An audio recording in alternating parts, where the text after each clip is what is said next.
Greetings, everyone. I'm feeling really blessed to be able to share another story of resurrection with you. My name is Karen Anderson, and our website is called luminousself.com. We also have a second website that's called wayofthechrist.net. We'd love you to explore both and let us know your impressions and how they resonate with you. Today I'm going to be reading another story from our third book, which is called We Are the Awakening Christ. And this one is called The Firmament of the Christ.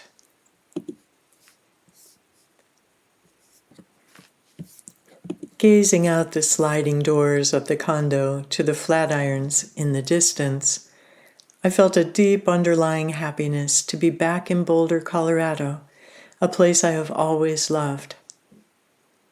But at the moment, the surface level of my being churned with the emotional turmoil that signaled a big chunk of unfinished business rising from the depths of my psyche. I asked Barry if he would help me to move through this latest eruption from deep within. As I lay down and began to breathe into the sensations, I discovered that these feelings were not connected to the usual painful recollections about my childhood or the trauma of a specific past life. Instead, I found myself inundated by an enormous reservoir of pain encompassing all of my experiences on the earth. As Barry held space for me, I reviewed lifetime after lifetime in which it appeared that I was punished or killed for living from my soul. I also saw lives during which I abandoned my soul, attempting to fit in and be safe. In many of these, I wound up dying in an equally painful way. A double bind froze me in its grasp. If I live from my soul on this planet, I am misunderstood or rejected, and more often than not, I end up getting punished or killed.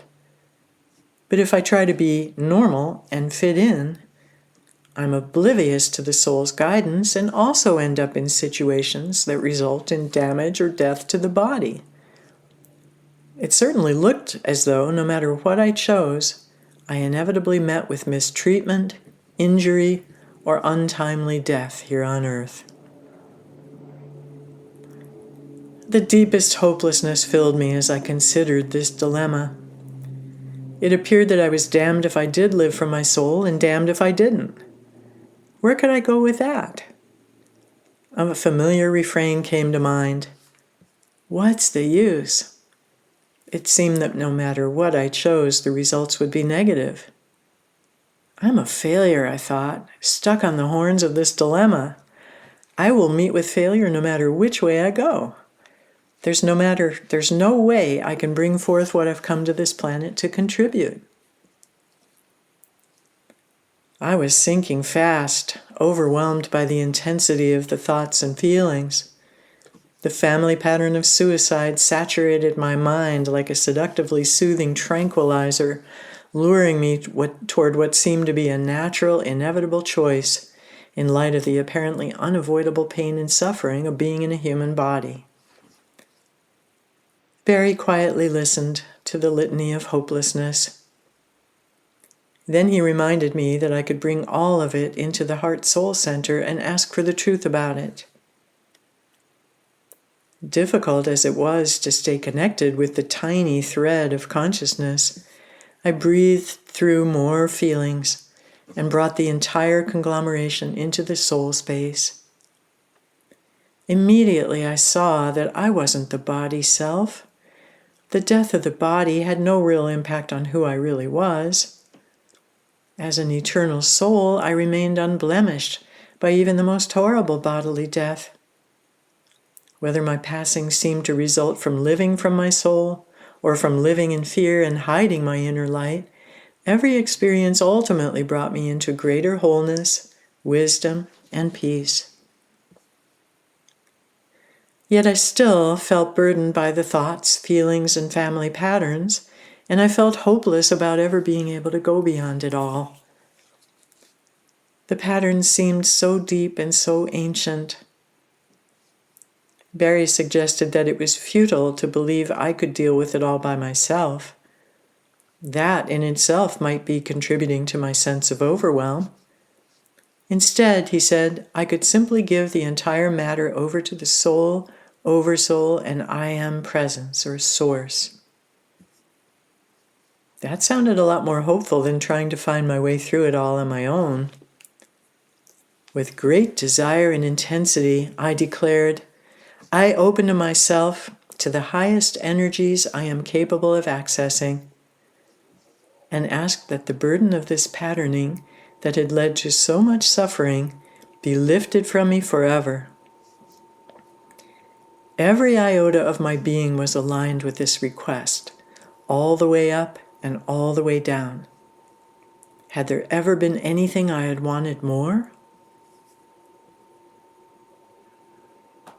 Barry and I sat together in silence as my request for divine assistance traveled out from the center of my being into all levels and aspects of creation. As I sat, I quietly felt the import of what I had asked for. Suddenly, I felt myself suffused with an indescribably holy light, a golden web of radiance that left me transfixed and immovable. I felt this woven web of light wrap itself around me and all through me, completely replacing my usual waking consciousness. Every bit of myself was moving more fully and deeply into this exalted state. Not one cell was left out. Slowly, I found my physical body standing up. My arms opened out at my sides to better receive this immense blessing. For an infinity of moments, I simply stood, welcoming this incredible gift into my beingness as I felt myself being transfigured by the incandescent golden light. There was nothing to do. There was nothing I could do but be and receive. I continued to stand in the ringing silence, suffused with the golden fabric of divinity that was transporting my consciousness far beyond anything I had ever known. After a while, Barry gently asked what I was experiencing.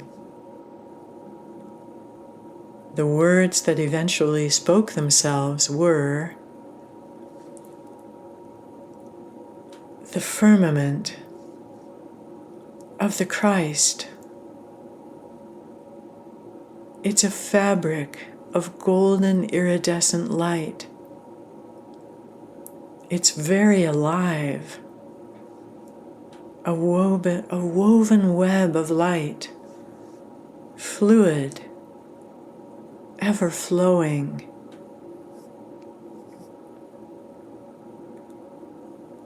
And back I went into the silence. The golden webbing wrapped itself around me and interpenetrated every cell of my beingness with the most magnificent energy I have ever experienced. I was given the understanding that this was the robe of the Christ. Inexpressible gratitude filled me. I was permeated with the living reality of what it is to be completely and totally blessed.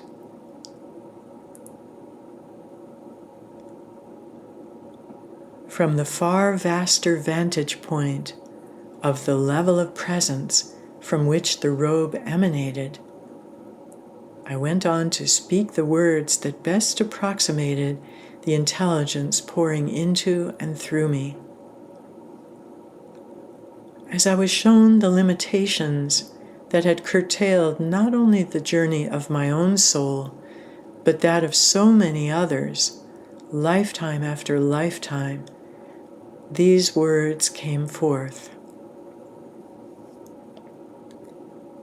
It's such a thwarting of what is possible, such a sad attachment to suffering. It doesn't have to be that way. It was never meant to be that way. The planet has such a strong magnetizing force. We've gotten stuck.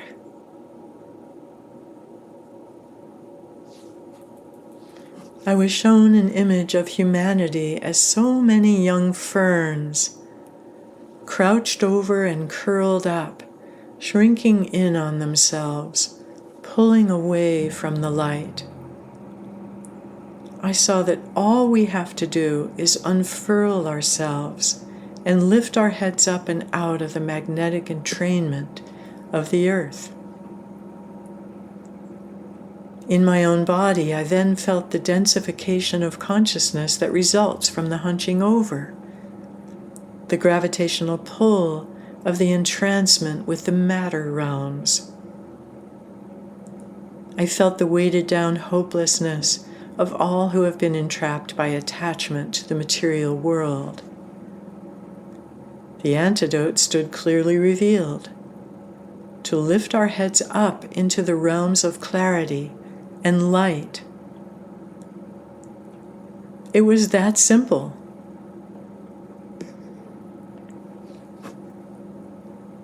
I then received a discourse conveying further information for my earth self, which was delivered with many pauses as the vast level of consciousness slowly found its way into verbal expression. It's important that she commune with the Christ energy and return to this place often. The Christ being is a focal point, with rays coming down to form the webbing around the planet. Beyond that, it's important that she feel the presence of the Christ. It's very important to connect with all of the masters that together create the robe of the Christ. She needs to continue to bathe herself in that light. Her life will be changing now as never before. It's as though she had been sitting in a chair with her head bowed over. Now her head has come up and pierced the veil of the earth. By piercing that veil, the whole body is bathed in that light.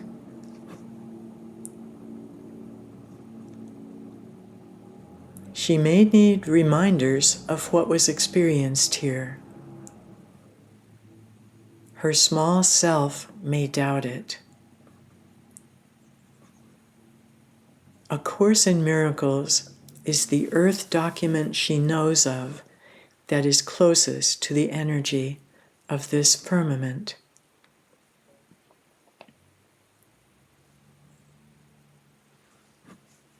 From this state of consciousness, an answer spontaneously emerged in response to anything I was asked. Barry went on to pose many questions, both personal and universal, and replies came forth as the words arose. It was an effortless, totally joyful process of simply allowing the Christ energies and consciousness to come through. After a long while, I gradually came out of this Christed state and eased back into a highly expanded version of waking consciousness. I understood that I would not be able to maintain the energetic exaltation of what had occurred. It would pass, and there was no failure in that. I was barely able to talk about it for a long time afterward. words only seemed to lessen the impact of the great blessing that had been granted. I knew this exalted experience would integrate over time as the light of the Christ shone into the places within that were still veiled in darkness and forgetting.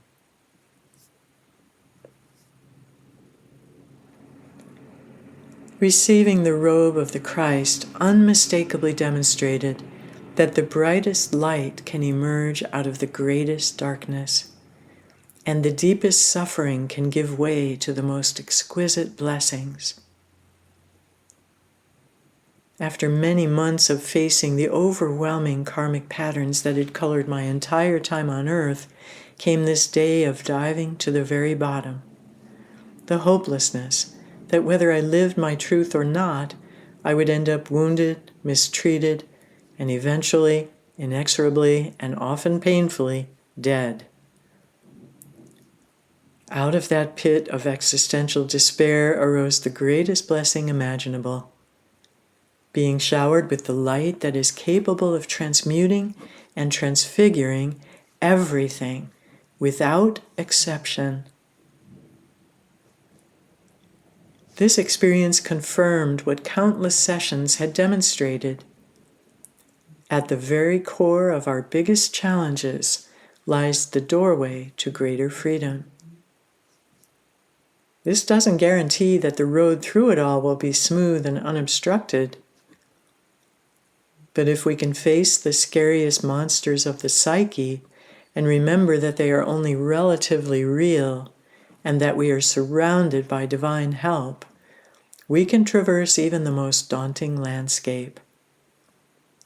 And if we can stay present with every stage of our experience, what we will find in the midst of it all, not only at journey's end, is sublime beyond words. Once again, I was completely surprised that such a magnificent, profound experience of the Christ frequencies, for that was clearly the origin of the experience, had come to me. I was equally astonished to have been lifted into the firmament of the Christ, not through an exalted experience in meditation, but following one of the deepest descents I had ever endured, down to the darkest, most hopeless parts of the psyche. These felt to be the levels that had led to my mother's suicide, and perhaps it also led her father to kill himself when Mom was 18. This dank, swampy basement of the ego personality was pervaded by abject hopelessness, uselessness, and helplessness to ever get any of it to change. Embarrassment and shame were wrapped all around all of this for me, for I had never met anyone else who exposed such raw, hurting places within themselves. All my life I had felt that I was the only one who had to deal with such deep, dark psychic material. I often felt that I was to blame somehow for its presence within myself, although I could not have explained how that even made sense. It was a burden I had carried my whole life, one that became even heavier after Mom's suicide. Well before that, I had become all too aware that those levels of pain lived within me as well, and that it was much too dangerous to talk about them with anyone. Deep down, there must have been a belief that if others knew such deep pain lived within me, they wouldn't want anything to do with me. And so, as I found myself diving to the absolute bottom of it all, I never expected that I would then be infused with such exalted energies. The reality of the inexorable movement of the figure eight of soul evolution had been demonstrated in a way that neither of us would ever forget. All shame about what lived within me had vanished, outradiated by the all-powerful light of the Christ. Receiving the robe of the Christ deepened my awareness that I am the garden of the resurrection. The experience of receiving the robe carried forward that theme and brought it to bear on my own most challenging evolutionary dilemma in the most profound way imaginable. It also must have anchored the potential to serve as a resurrecting presence in a way that nothing else could have, cementing it into my being so that it became immovable for all time. Most of us will probably not instantly embody the experiences of profound grace we are blessed with throughout our journey of awakening. And since the subtle anatomy usually requires time to integrate potent energetic infusions, it is likely we will not remain permanently in the exalted states of consciousness we have briefly touched. We'll probably dip in and out of them countless times on the way into a steady state of peace and awakened presence. My motto has become more and more moments. This feels like a realistic expectation, an attainable goal. Thinking we'll discover instant nirvana or that we'll never again fall prey to the ego's delusions is probably unrealistic. The less we listen to the spiritual ego's perfectionistic ideas about how we ought to be, the more moments of freedom, happiness, and inner stillness we experience. In receiving the robe of the Christ, I feel I have been given a sacred trust. For months afterward, when faced with the various possibilities daily life presents, my inquiry was, will this help me to more fully wear the robe? Each tiny choice point invites us to discern what will help or hinder the divine magnificence to live in us as who we really are.